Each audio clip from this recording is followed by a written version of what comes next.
로마서 8장 1절부터 4절까지 함께 생각할 텐데, 우리 찬양대가 예수 이름이 곧 우리에게 구원이고 생명이다 라고 찬양한 것처럼, 오늘 우리가 함께 생각할 본문의 내용도 핵심은 예수가 구원이며 생명이다입니다. 다 같이 한번 따라합시다. 예수님이 생명이요 구원이다.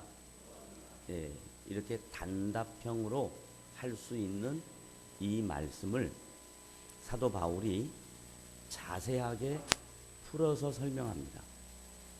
왜냐하면 로마 교회의 초대 성도들이 저와 여러분처럼 신앙생활을 하고 주일날 모여서 예배를 드립니다.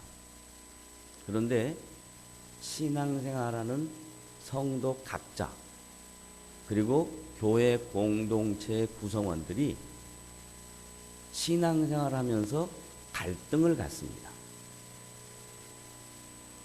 교회 구성원들이 신앙생활하면서 안타까운 마음이 있습니다. 그 안타까운 마음과 갈등은 다양한 유형이겠지만, 그 중에 두드러진 것이 뭐냐면 각자 자기 자신에 대한 하나님 앞에서의 모습입니다. 신앙생활하는 성도 한 개인이, 그리고 교회 공동체가 하나님 앞에서 자신의 모습을 돌아보니까 자신의 모습이 성경 말씀처럼 살지 못하더라는 거죠. 그리고 교회 공동체가 하나님이 기뻐하시는 모습처럼 교회가 움직여지지 않더란 말이죠.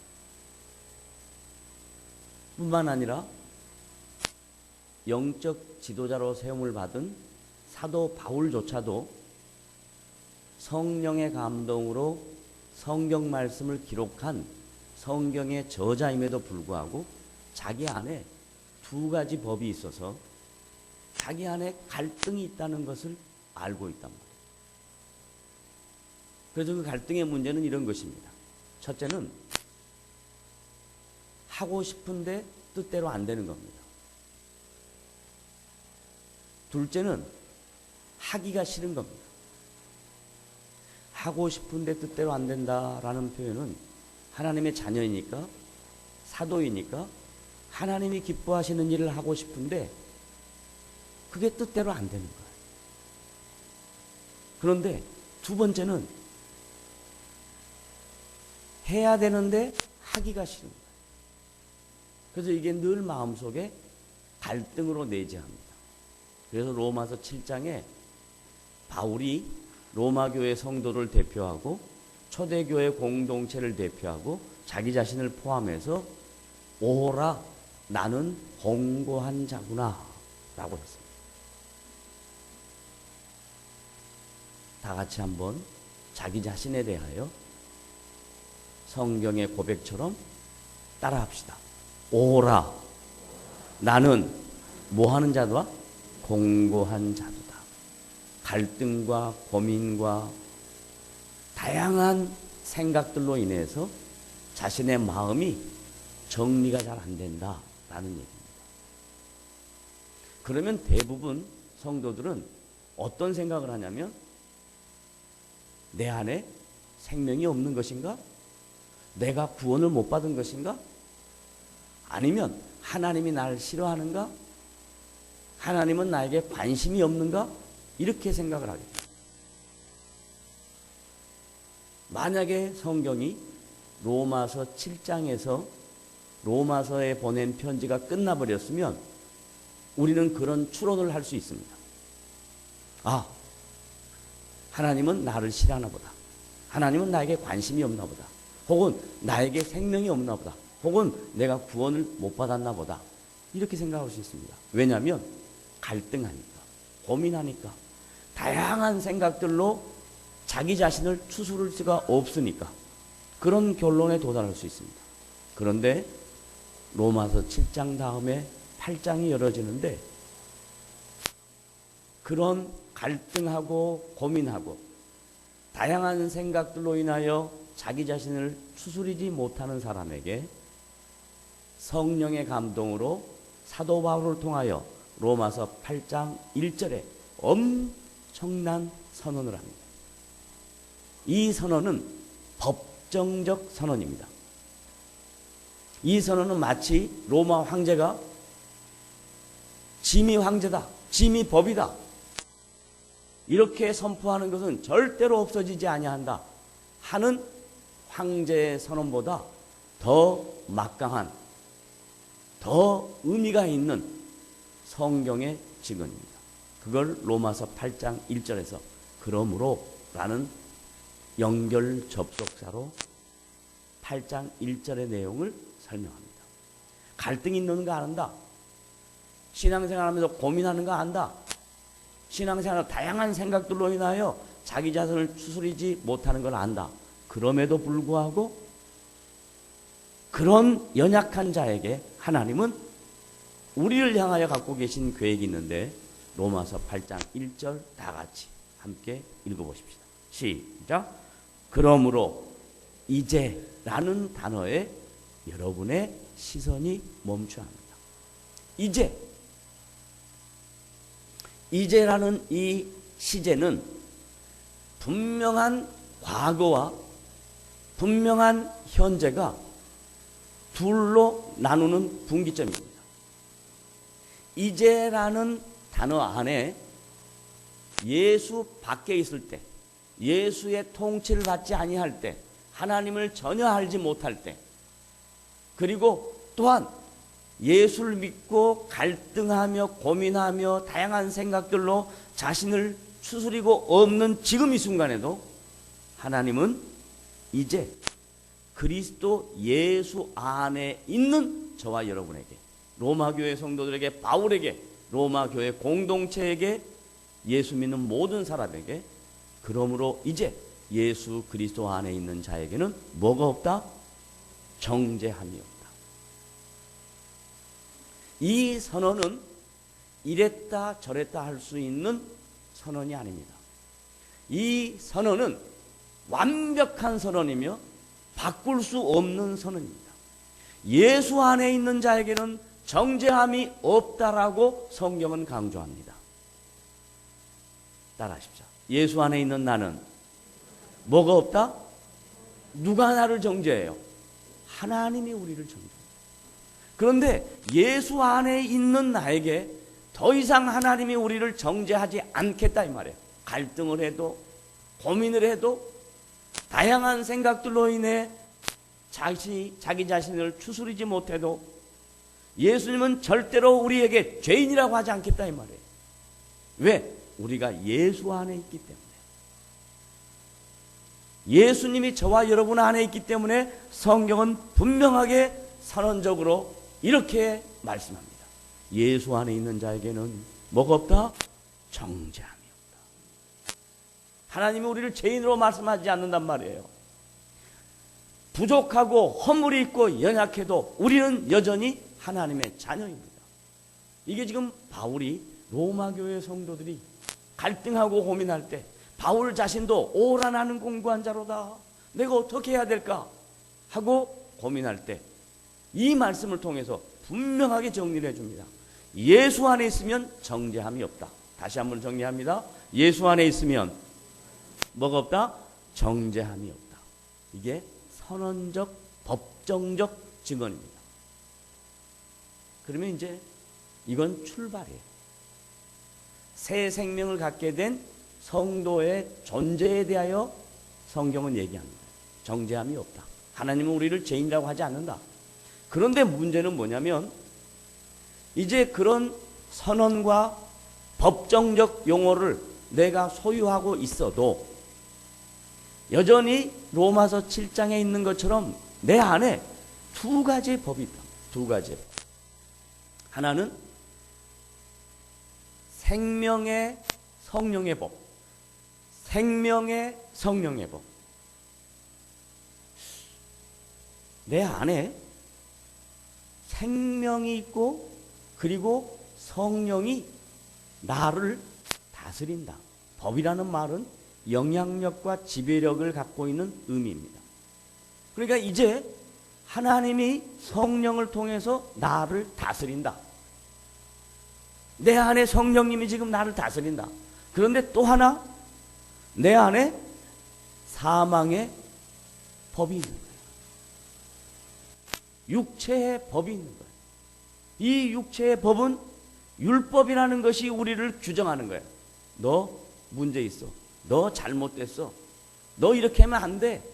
하고 율법에 규정된 내용을 근거로 해서 자기 자신 안에 자기를 죽이는, 자기를 비하시키는, 자기가 별 볼 일 없는 존재인 것처럼 착각하게 만드는 법이 또 내 안에 있단 말이에요. 그래서 우리는 그걸 이겨내기 위해서 자기의 의지를 작동합니다. 아니면 종교적 열정으로 그걸 이겨보려고 합니다. 그 다양한 사람들이 자기 안에 있는 이 두 가지의 갈등과 문제들을 이겨내기 위해서 그 사람의 성향대로, 의지가 강한 사람은 의지적인 발동으로, 그래 내가 이제 예수 믿고 하나님의 자녀가 되고 정죄함을 얻고 이제 하나님의 백성이 되었으니 난 이렇게 살 거야 하고 자기 자신에게 자기의 의지로 자기를 부추깁니다. 그런데 시간이 지나고 보면 그 의지가 별 소용이 없다는 것을 스스로 발견합니다. 이렇게 하겠다고 했는데 2014년도가 지나서 이제 2주밖에 안 지났는데 여전히 자기 모습을 돌아보면 송구 영신 예배 때 올해는 이렇게 해야 되겠다. 하나의 예를 들어서 매일 성경을 읽어야 되겠다라고 각오했는데 벌써 빼먹는 날이 있다. 자기 의지로 안 된단 말이죠. 그래 고민하는 거예요. 또 갈등하는 거예요. 의지적으로 안 되니까 종교적인 열정을 자꾸 자기에게 부추겨서 내가 이 종교적인 열정을 한번 이걸 이겨봐야지 해봅니다. 그것도 오래가지 못합니다. 그러면 이 갈등의 문제, 이 신앙의 고민의 문제를 성경은 어떻게 답을 내주냐면 오늘 본문에 기가 막힌 답이 있습니다. 자, 2절부터 먼저 정리하고 넘어갑니다. 그러므로 이제 그리스도 예수 안에 있는 자에게는 결코 정죄함이 없나니, 왜냐하면 다 같이 시작. 그리스도 예수 안에 있는 생명의 성령의 법이 죄와 사망의 법에서 너를 해방하였습니다. 이건 설명했고요. 3절 갑니다. 시작. 율법이 육신으로 말미암아 연약하여 할 수 없는 그것을 누가 하신다고? 하나님이 하시나니. 이 말이 무슨 말이냐면요, 아까 제가 말씀드렸던 것처럼 자기의 의지와 종교적 열정으로 내가 이렇게 해야 되겠다 라고 하는 것이 율법의 규정으로 자기가 해보려고 하는 거예요. 자기가. 그런데 자기가 해보려고 하면 할수록 안 되는 자기를 발견하는 거예요. 그래서 성경은, 바울은 이 문제의 답을 뭐라고 얘기하냐면, 너의 인생의 주인이 하나님이시고 너를 이끌어가는 분도 하나님이시고 너를 역동케 하는 분도 하나님이시고 너에게 에너자이틱하게 하는 것도 하나님이시다. 내가 하는 것이 아니고, 나의 의지로 하는 것이 아니고, 나의 종교적 열심으로 하는 게 아니라 내 안에 하나님이 하신다. 여러분의 인생을 하나님이 이끌어 가신단 말이에요. 신앙생활하면서 가장 갈등이 뭐냐면 내 인생을 내가 하고 하나님 도와달라고 한단 말이에요. 근데 신앙생활의 본질이 뭐냐면 하나님이 내 삶의 주인이고 나의 죄의 문제를 해결하고 내 인생의 주인처럼 그분이 왕노릇 하고 싶은 거예요. 그분이 내 인생을 이끌어가고 싶은 거예요. 하나님 자신이 여러분의 인생을 이끌기를 원하시는 것이 성경의 답입니다. 그런데 우리는 자꾸 누가 하려고 그런다고요? 내가 하려고. 내 수고, 내 열심, 내 노력, 내 헌신. 그러니까 자꾸 누가 보이냐면 자기 자신을 평가하는 다른 사람이 보이고, 내 열심과 헌신과 노력과 수고에 대하여 인정받기를 원하는 인간적 소욕이 생긴단 말이에요. 그런데 내 안에서 일하시는 분이 하나님이시다라고 분명하게 믿으면 나에 대한 평가는 누가 하시냐? 하나님이 하시는 거예요. 여러분의 인생에 대한 평가는 하나님이 하신다는 것을 믿으시기를 바랍니다. 여러분이 신앙생활 할 때 자꾸 여러분의 신앙의 평가를 눈에 보이는 사람에게 확인받는 겁니다. 주변에 있는 사람들에게 인정을 받으려고 하는 거예요. 그게 신앙의 홀이에요. 구멍이에요. 거기 한번 들어가기 시작하면 빠져나오기가 어려워요. 하나님이 하십니다. 육신으로 율법으로 할 수 없는 것을 하나님은 하시나니. 그 다음 좀 더 읽어봅시다. 곧 다같이 시작. 곧 죄로 말미암아 자기 아들을 죄 있는 육신의 모양으로 보내어 육신의 죄를 정하사. 이 기가 막혀요. 하나님 자신이 우리를 위해서 한다는 그 증거를 뭘로 가르쳐 주냐면 하나님이 자기 아들을 육신으로 이 세상에 보냈대요. 이 말이 뭔 말인지 알아요? 육신을 갖고 살고 있는 우리들의 모든 모습을 그분이 친히 오셔서 우리의 허물과 연약함과 부족함을 친히 감당해 보셨다 이 말이에요. 그래서 우리가 안 된다는 걸 알아요. 우리가 부족하다는 걸 그분이 알아요. 이걸 히브리서 저자가 초대교회 성도들에게 흩어져서 신앙생활하는데 다양한 핍박과 고통과 환난과 어려움을 당합니다. 그래서 초대교회 성도들이 도대체 신앙생활이 뭐냐? 하나님 살아계신다면 도와줘야지. 왜 예수 믿는다고 해가지고 우리가 잡혀서 죽냐? 매맞냐? 고통을 당하냐? 경제적 어려움을 당하냐? 이런 갈등 속에 초대교회 성도들이 헤매는 겁니다. 그래서 히브리서 저자가 그 초대교회 성도들에게 신앙생활의 내용을 권면하기 쓴 게 히브리서예요.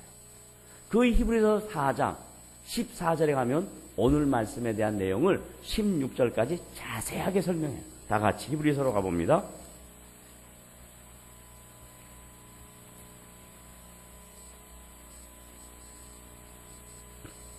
히브리서 4장 14절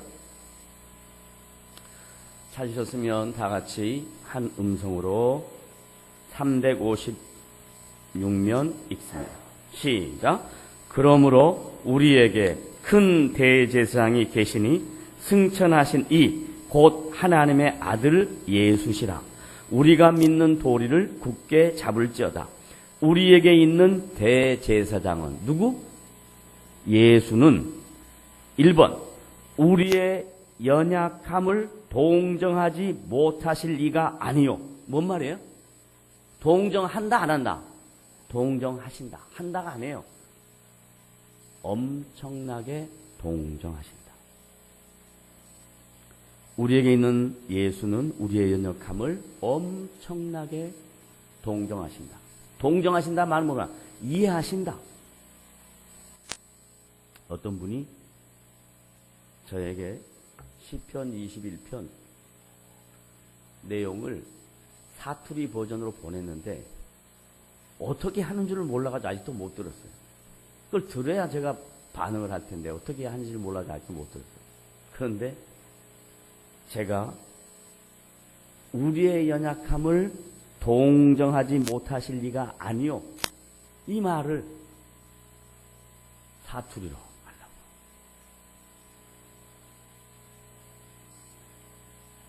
허벌나게 이해하신대. 우리를 그분이 말로 표현할 수 없는 방법으로 우리를 이해하신대요. 왜 이해하시냐면 그가 이 세상에 오셔서 인간의 몸으로 30년을 사시면서 인간의 희노애락을 다 겪으신 거예요. 다 아신 거예요. 우리 안에 있는 이 다양한 다중성에 대하여 그분이 다 아시는 거예요.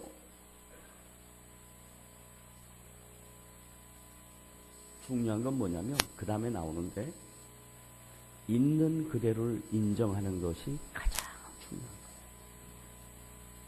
하나님 난 이 정도입니다 라고 인정을 해야 됩니다. 그런데 그러지 아니하고 다 자기 자신에게 가면을 씌우고 남에게 자기 자신의 가면을 더 덮어 씌우려고 하는 거예요. 그게 신앙의 이중성이고 다양성이에요. 난 이 모습 이대로다. 난 여기까지다. 내가 할 수 있는 수준은 여기까지다. 그런데 서로 다 가면을 쓰는 거예요. 집사님, 권사님, 장로님, 은혜로 하시옵소서. 아이고, 주님의 말씀에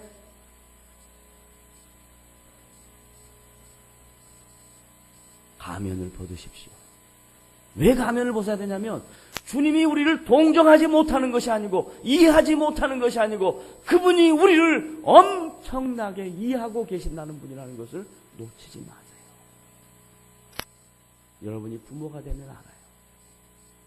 자식의 문제가 있을 때 그 자식의 문제를 부모가 낱낱이 드러내서 나쁜 놈, 쓸데없는 놈, 가치없는 놈, 이런 부모가 어디 있습니까? 문제가 있어도 없고 덮고 삼키고 다듬고 쓰다듬고 격려하고 기다리고 이해하고 관용하고, 이게 부모란데 육신의 부모도 자기 자신에게 그를 하물며 살아계신 하나님께서, 우리를 만드신 그 하나님께서, 우리를 모두 다 아시는 그 하나님께서 우리의 연약함에 대하여 그분이 정죄할까요?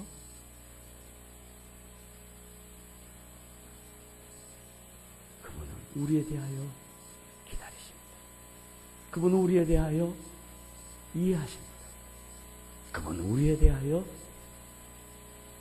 바르게 세워지기를 간구하십니다. 이게 성경의 약속이에요. 자, 좀 더 나갑니다. 우리에게 있는 예수는 우리의 연약함을 동정하지 못하실 리가 아니요. 그 다음에 다 같이 시작. 모든 일에 우리와 똑같이 시험을 받으신 이로되 뭐가 없다? 죄는 없단 말이에요. 이게 두 가지의 의미를 가지고 있는 거예요. 모든 일에 하나님의 아들로 육신으로 오신 예수님이 시험을 받았다 안 받았다? 받았다. 하물며 우리가 살면서 다양한 인생의 훈련을 안 받겠냐 이 말이에요. 시험을 안 당하겠냐 이 말이에요. 그런데 그분은 죄가 없으셔. 그 말의 의미는 죄가 없으시기 때문에 시험으로 인해서 쓰러지고 넘어진 우리를 덮으실 수 있다.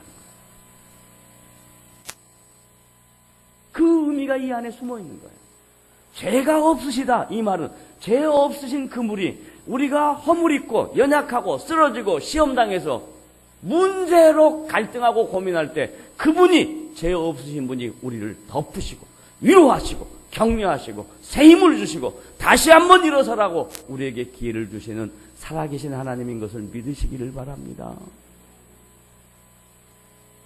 그래서 16절의 마지막에 이렇게 얘기합니다. 다 같이 시작. 그러므로, 결론이에요. 그러므로 이제 우리가 해야 될 일이에요. 그러므로 다 같이 우리는 시작. 우리는 긍휼하심을 받고, 긍휼하심을 어떻게 해요? 받아요. 받아. 우리가 긍휼함을 주는 게 아니고 긍휼함을 받아요. 누구로부터? 죄 없으신 예수 그리스도로부터 긍휼함을 받아요. 긍휼함이란 그분이 우리의 수준을 아신다 이 말이에요.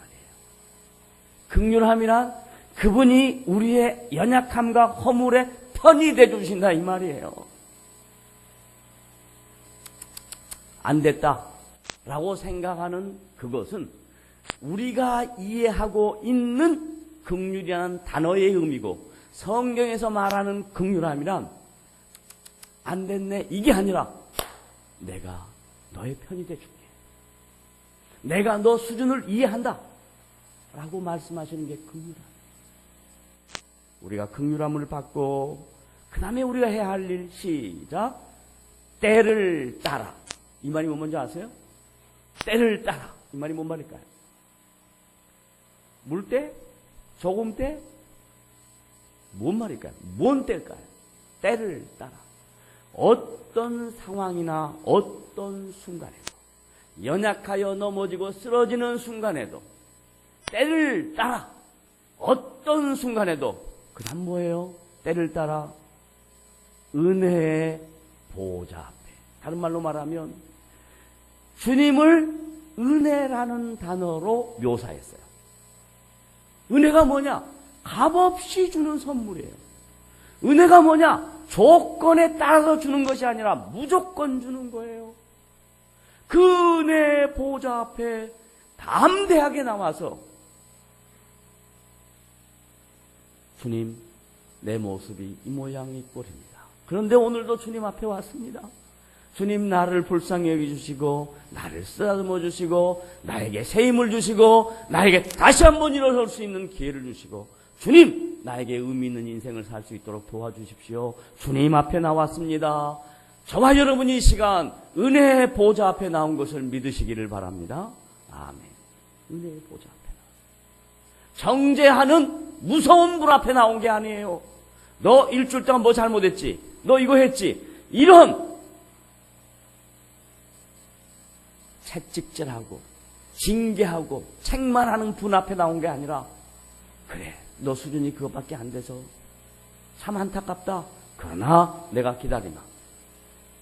내가 신이 너를 위해서 강구해 주마. 그게 로마서 8장 28절에 성령이 우리를 위하여 친히 강구한다 그랬습니다.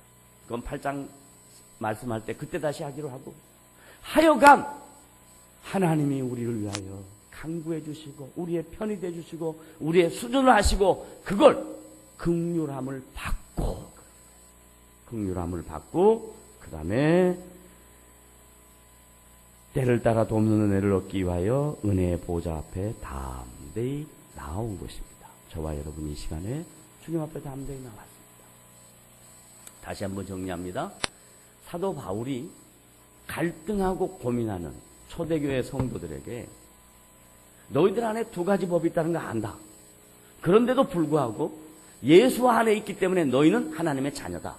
그렇게 출발돼서 하나님의 자녀로 살아가면서도 여전히 우리 안에 두 가지의 법으로 갈등한단 말이에요. 사망의 법이 우리를, 육신의 법이 우리를, 율법의 법이 우리를 힘들게 해요. 그럴 때 내가 해보려고 하는 의지적 작용, 그것도 안 되니까 종교적 열정과 열심으로 종교적인 일들로 해보려고 해도 안 된다는 거 저와 여러분이 압니다. 아무리 기도해도, 아무리 하나님이 기뻐하시는 일을 하려고 해도 내 안에 있는 문제가 해결이 안 돼요. 그때 어떻게 하냔 말이야. 내가 하는 것이 아니고 모든 일을 누가 하신다? 하나님이 하신다. 따라하세요. 내 인생의 모든 일을 누가 하신다? 하나님이 하시나니. 하나님이 하신다. 그 하나님이 하시면요, 하나님은 완벽하십니다. 그 하나님이 하시면요, 시간과 상황을 정확하게 하십니다. 그래서 그 하나님은 우리의 인생 속에 어떠한 일을 이루실 때 기가 막힌 방법으로 이루셔서 완벽하게 이루시니까 우리가 뭐라고 하냐면 그 완벽한 일 앞에 할 말이 없어요. 넋이 나가요. 이게 뭐지? 이걸 구약의 표현대로 이야기하자면 이스라엘 백성들이 광야 생활할 때 먹을 것이 없을 때 하나님이 이스라엘 백성들에게 만나를 내려준 거예요. 만나란 뜻이 What is this? 이것이 무엇이냐? 이게 똑같아요. 여러분의 인생 속에 지금 우리가 광야 인생을 사는 건 아닙니다. 그러나 광야와 같은 인생을 살아요.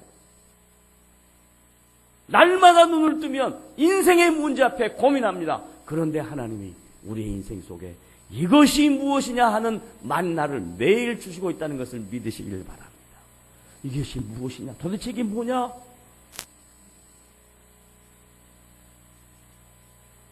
그 하나님이 하실 때는 이것이 무엇이냐와 같은 만나와 같은 완벽함이 있지만 또 그 하나님이 하실 때 시간과 상황이 정확하게 맞아지는 타이밍을 느껴요. 아니, 어떻게 이렇게 세밀하고 치밀하고 분명하게 하나님의 일이 이루어지시나? 그걸 알게 되면요, 그분 앞에 꼼짝할 수가 없어요. 해달라고 말할 수가 없어요.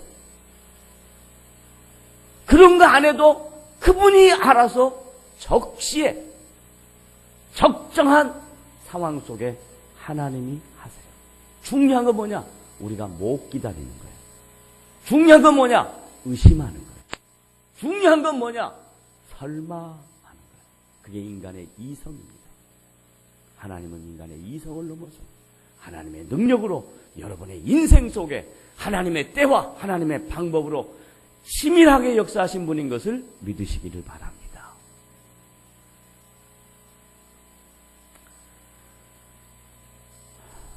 4절에 보면 8장 4절입니다. 육신을 따르지 않고 그 영을 따라 행하는 우리에게 율법의 요구가 이루어지게 하심이니라 라고 말씀하셨는데, 이 말씀에 대한 보충 설명은 다음 주에 좀 더 하기로 하고, 고린도 후서 3장 5절 한 절만 딱 보고 결론의 말씀 마치겠습니다.